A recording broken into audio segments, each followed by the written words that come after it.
Welcome back. We're talking with John J. Nance. With me also is Heather Spalding from the Journal.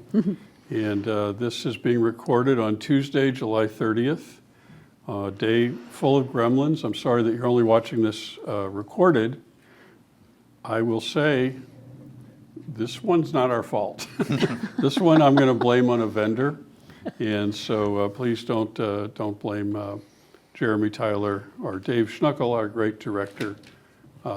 This one is just a vendor issue. I think we're gonna blame it on sunspots or something like that. So this is our last segment. Great conversation so far. Thank you so much. Great questions. All of these different careers and interests. Are you just a really curious person, or are you indecisive? Well, as I say, I've always joked that I just couldn't figure out what I wanted to be when I grew up. I don't think you still have figured it out. Yeah, you're right. There's just an awful lot of very interesting things out there. I don't like, matter of fact, I would bridle at anybody saying jack of all trades, master of none. I don't like that. Yeah. But I do like the idea of being able to be professional in as many things as have interested me in the past. Of course, aviation was a primary one, law because of my dad, and a lot of people I had a federal judge in the family, and there are a lot of things that came together in kind of a strange way, but my curiosity has probably been one of the driving forces, along with the fact that I think like everybody else, you got to make enough money to stay alive, and you don't want to waste your time. So part of the battle has been to figure out where should I put most of my time. And that battle continues. It always will. Now, I don't know if we mentioned that you've published 22 books. Right? Yeah. So there's that. There's 23 if you count the one waiting in the wings. But you must write the books pretty fast. Well, as a matter of fact, on the fiction books, yes. But I need to explain this, otherwise it sounds something between self-aggrandizing and ridiculous. It only takes me usually about 45 writing days to do a novel. But at the same token, I've worked on it for 5 or 6 months, theorizing, figuring out who the characters are, and putting the main elements of the story into motion, so that when I get to it, as long as I can do it straight through, or as close to that as possible, then it's really kind of fun, because you've got all these parts whirling around in your head. If you walk away from it for a couple of weeks, all those parts begin to fall down. It's just like the guy on the Sullivan Show many years ago with the spinning plates. It's the same analogy. Those are all plates that are spinning. I understand what they are, but if I walk away for a week, they're all going to be cracked and on the ground. So some part of your brain, when you're flying over Oklahoma, that storyline is being developed? Well, no, because that would really take you. Well, I'll put it this way: I have in my private airplane, my single engine, the ability to port music through my headset. I never do that because I do not need the distraction. You've got to be concentrating, whether you're flying an airplane or creating a novel. And if I'm flying an airplane and my mind is off someplace else, I'm not doing the job. You won't let that happen. No, I can't. So where do you find the 4 or 5 months to work all this out? Well, that's something you can do, late at night, going someplace, but not on a commercial airplane, not a little airplane. But working it out sometimes is just involuntary. You wake up at 2 a.m. in the morning. That's what I'm going to do. Not so often, but it does happen occasionally. And occasionally it'll be a matter of sitting sitting at night with a little scotch and sometimes a cigar, and I call it cigar time, and trying to work out something that isn't working out in my plot. And that sometimes leads to, why didn't I think of that before? And now that I have thought of it, now it changes everything. You're not going to retire, are you? What's that word? Retire. My tires are fine. Quit working. No, I don't. It doesn't look like it. Well, it's, if you looked at it from the point of view, who was it who said, who wrote, most men lead lives of Quiet Desperation. Quiet Desperation, right. I can't remember the author of that. And I've been very fortunate not to ever be in that position. Were I, looking for 5 o'clock every day, wishing and hoping that I could get to the goal line and walk away from this, it would be a completely different thing. I understand that concept of retire, and that's relief. But in my case, why would I want to stop writing? Why would I want to stop researching? So it's still fun. Yeah, exactly. And now the thing also, and I remember going back to my first book, doing research in Los Angeles, and I went over to the UCLA library, which was said to be one of the best in the world. And I remember standing there, walking in the entrance and feeling almost overwhelmed, almost weak-kneed. So much knowledge, so little time. How can I possibly hope to, make a tiny little scratch in the cosmos with something like that? And that, over time, you begin to extrapolate that in terms of, I've got so many things I want to understand.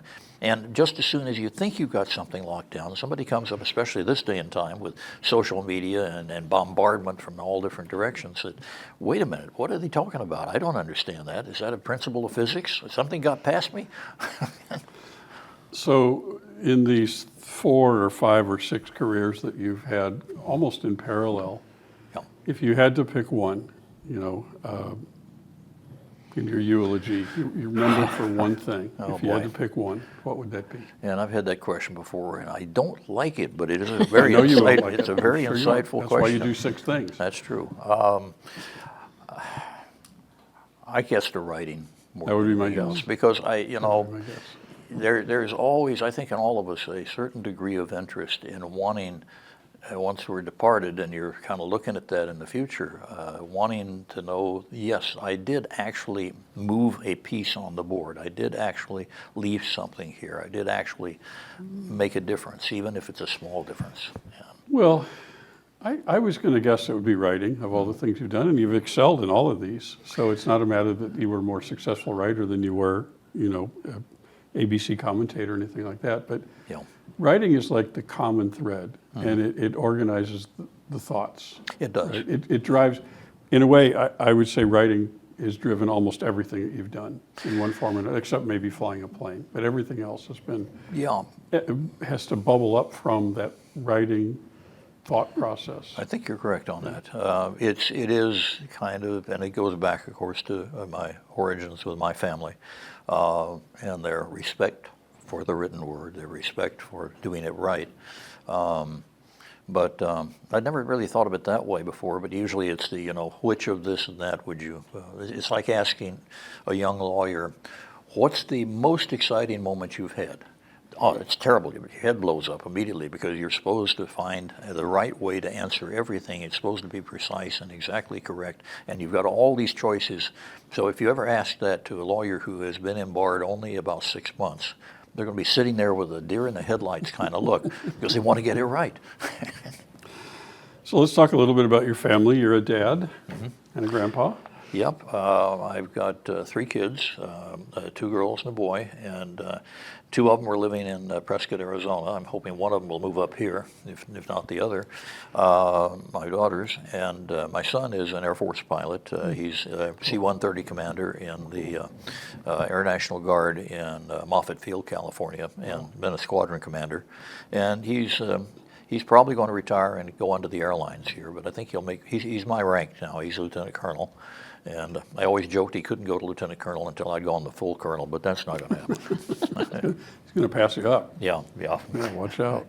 And you're married to the lovely Lisa Desjardins. I certainly am. Is that, I wanted to do we find- go with the French pronunciation, or are you Desjardins? Desjardins. Desjardins. I wanted an island girl, and boy, did I find the perfect one. I am very, very lucky. You guys look pretty happy. Yeah, we are. Yeah, you look very We are. happy. Each other. But it's interesting because Lisa's lived on this island for, 40 years? 35, yeah. So when we walk into King's or something, it's like I'm following a Class A celebrity. Everybody knows her. And that other guy who's on Good Morning America. Yeah. It's Lisa and that other guy. That's right. It's on TV. Yeah.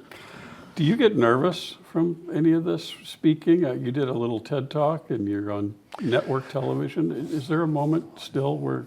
Another great question. You're not nervous? You would think not, because I've thousands and thousands of speeches and so Right. on, and broadcasting and so on. There are times when I don't feel my license, so to speak, and bear with me on this, my license to be there with that particular audience is not valid. And by license, I mean when somebody's brought you in at considerable expense and they've printed up things and they've got a program that people know if they come here they're going to hear this guy talk, you've got a license. And as long as they do a decent job of introducing you, that license is valid. One of my first medical speeches many, many years ago was in the basement on a very dark evening, and a bunch of people were lined up. They came for the food. That was all they came for. And the worst introduction I've ever had, some woman came over and said, "Okay, we got somebody to speak to us tonight. I can't read his name, but anyway, here he is." Oh my God. That was pretty bad. No license, none whatsoever. But I think that when you look at most of what I've done over the last 30 years in terms of public speaking and broadcasting and so on, there have been a few moments that I questioned, did I know everything I needed to know? And a couple of them early on, doctors doing this, Oh, yeah. If I can get them to uncross their legs and uncross their arms by the time I'm finished, I know I've got their attention. Tough audience. Oh, it was a very tough. Oh, my gosh, tough. Who are you to come talk to me? Right. Well, I'm guessing you were probably very nervous before your appearance on CNL2 today. Oh, absolutely. Just a basket case. Yeah, like, this thing's going to go down the toilet. No, this is The biggest of crashes you've ever covered. This is the fun part of being around any form of broadcasting. I cherish all my time in radio, even though it wasn't as lengthy as it could have been under other circumstances. But it's just that idea that, in a radio way, you've got a microphone, a carrier wave, and it's just you. I mean, yeah, you can put some accoutrements in there. You can play some music. You can make sound effects, but it's just you. You've got to create that theater of the mind for anything that you're doing. And I find that just fascinating. So I'm actually glad that everybody at this table. So we were just getting started. Jeremy and I were just getting started with this about 10 months ago. And we were waiting for this Heather Spalding to write about CNL2. And finally decided to do it about 5 months ago, maybe. Something like that. Yeah. And so she writes a story, and you open the paper and you read the story, okay? And you didn't know me, and I didn't know you. True. And I think you either email. I think you called. Actually. I think I called you, yeah. And you had, we weren't thinking about the board or anything like that, but you had a very specific idea that captured your imagination. Why don't you share what that idea would be? It did, and I'll say that even before that idea captured my imagination, in relation to Friday Harbor, I had thought, what a perfect place for a little radio station that could they could blanket this entire archipelago, and you could build it up. I didn't really know much of the realities of what it would take to do something like that with a broadcast license, but then this kind of reopened it, because one of the things that had impressed me was the show that, matter of fact, we've been watching it again, Northern Exposure. And this, not cornpone, but this young man who's kind of a semi-philosopher, and he's been through a lot of hard knocks, and he's got an incredible attitude, played by John Corbett. John Corbett, yeah. And his name was Christopher, and he had a little show that was just him and anything he wanted to do, called Chris in the Morning.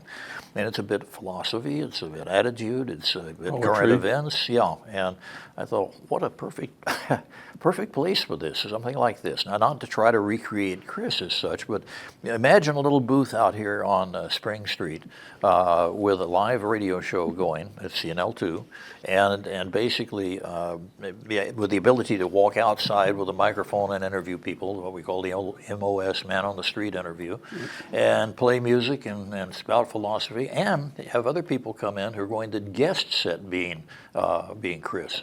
And it's kind of grown on me. I like the idea. I like that idea.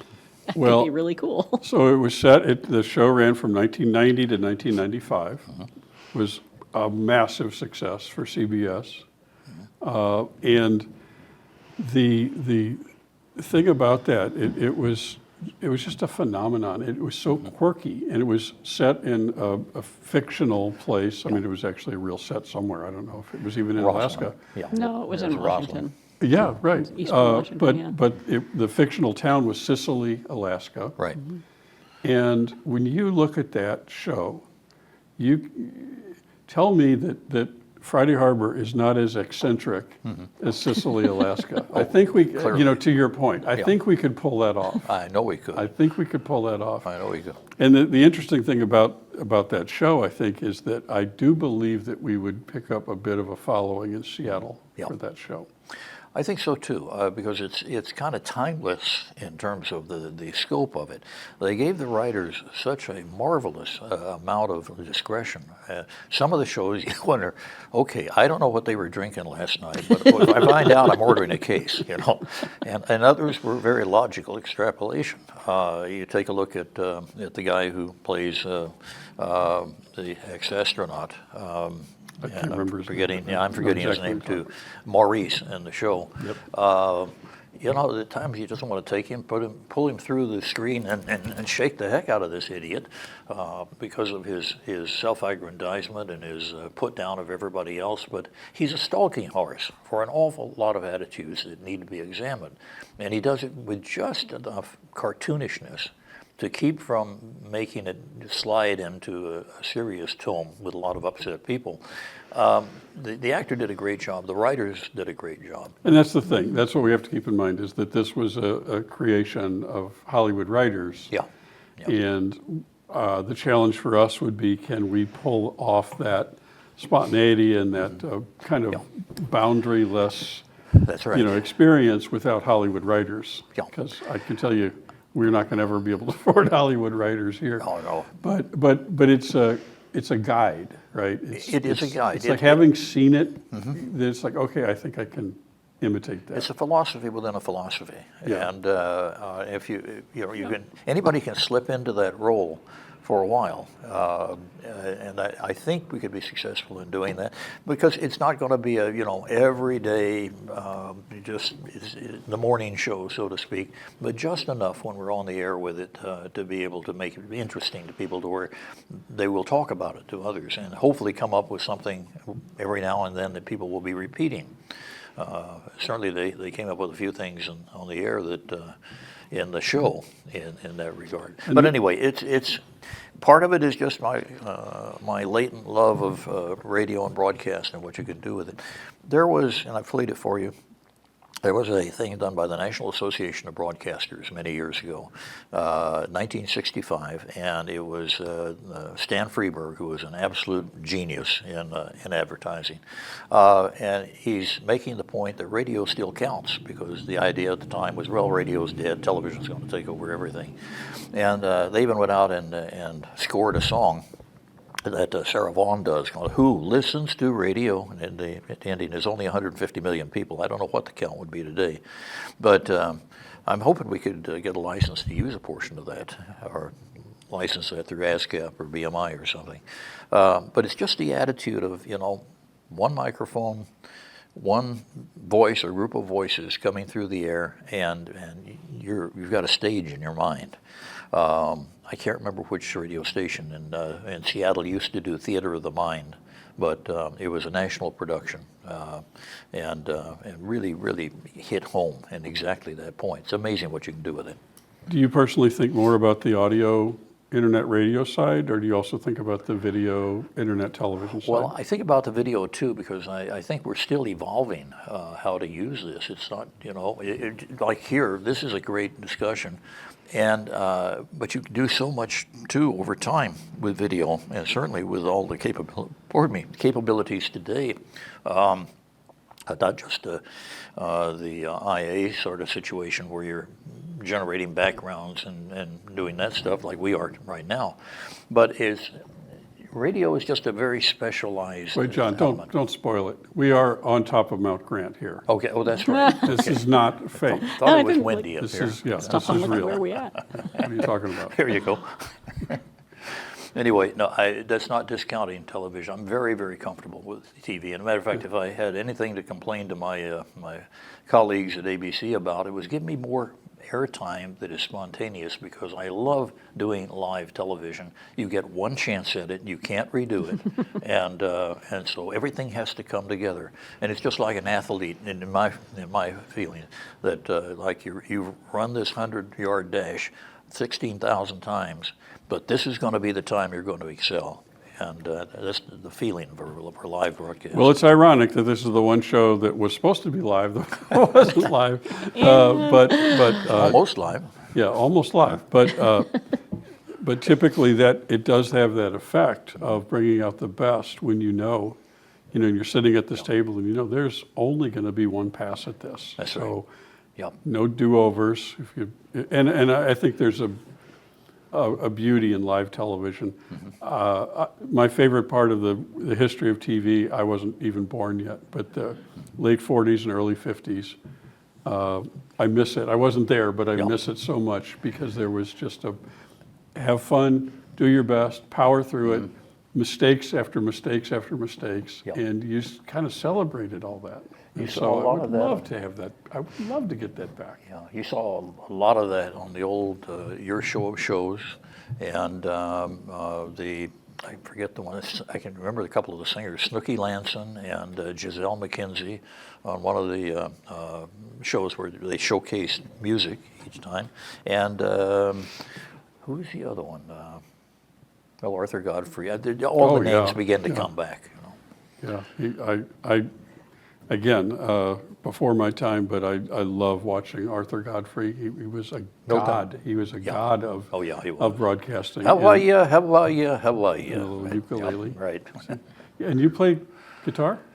Yeah, I do. Of course you do. Now, you sit me down next to somebody who has been at it faithfully, and I'll probably back out the door in shame, but I've never put in as much practice as I. Well, as we're finishing up here, why don't you share, as chairperson of the board of directors of CNL2, what do we have here? What could this be? And it's not about me, right? It's not about what I can That's do. right. What can the community do with this thing that we've started? This community can find a level of cohesiveness in a different dimension that has not been here before. Because no matter how much you do in print, no matter how much you do in emails and so on, there is simply something else at a higher level when you're dealing with broadcast. And we've kind of made the decision that we don't want to call it radio, we don't want to call it television. I like the term communication center or broadcast center, but it's not exactly broadcast either. So we're doing something new, but the thing is, this is gifted with the probability and the capability of bringing a lot of people into the fold, not only knowing more about what's going on, but being able to more intelligently discuss it and deal with it in a political vein, I suppose, but in a populist vein. But the other thing is to know this island. I want to do a lot of interviews with some of the people here. One particular restaurant, for instance, I want to know how they got through COVID. I think the rest of us would like to know too. I want to know how our police officers are doing, our sheriff's department. I want to know how we're going to be able to spotlight a couple of the bands on the island, not just by saying, well, here's their music, but what's the background? What have you guys been doing? Where did you come? You didn't come by this talent overnight. So there's just, there used to be, in the 50s and early 60s, a show that was very, very popular. It was in black and white, and it was called The Naked City. It was about New York City. And at the end, it was said, there were 7 million stories in The Naked City. This has been one of them. Well, we don't have 7 million, but we sure have a lot of great people on this island and a lot of talent that has not been exposed to the rest of us. Is this county and this archipelago too small to have its own community television? No way. I mean, maybe 30 or 40 years of this, we might sit around and say, can we import somebody? We've interviewed everyone, but I don't think we're going to get to that anytime soon. All right. Do you have anything else? Thank you very much. We're a little bit past your lunchtime. Sorry, we just destroyed your whole lunch hour. But John, thank you so much. Thank you, Heather. Just Thank you. Terrific interview. Yeah. So thank you very much, and thank you for watching us. We're sorry that you're only seeing this on tape. It didn't work out at live. We'll have it fixed by next week, I guess, I hope. Sorry about that. Thanks for watching. We'll see you soon. See you next week.